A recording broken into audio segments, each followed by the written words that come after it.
এই ভিডিওটা দেখো যে একটা নজওয়ান মানুষ যে এরকম হালত, যে হালত মধ্যে মরার অবস্থা, এই হালতের মধ্যে মরে যাওয়ার অবস্থা, হসপিটালের মধ্যে অ্যাডমিট আছে, ওই জায়গার মধ্যে নামাজ পড়ার কোনো সুবিধা নাই, এরকম হালত আছে যে হালতের মধ্যে মৃত্যুর করিব, মৃত্যু হয়ে যেতে পারে কিন্তু কোনো আশা নাই, তার বাওজুদও কি করছে আল্লাহর হুকুম নামাজ ওই পালন করছে।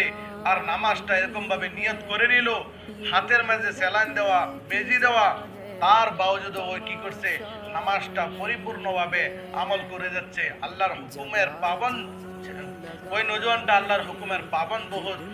এর থেকে জানা গেল যে আমাদের জন্য মরে নামাজ হর হালত পড়াই লাগবে, তা চাহে বিমার হোক চাহে বিমার না হোক, হর হালতের মধ্যে পড়াই লাগবে। আমার মরতে দম পর্যন্ত আমার নামাজ ছাড়া যাবে না ইনশাআল্লাহ।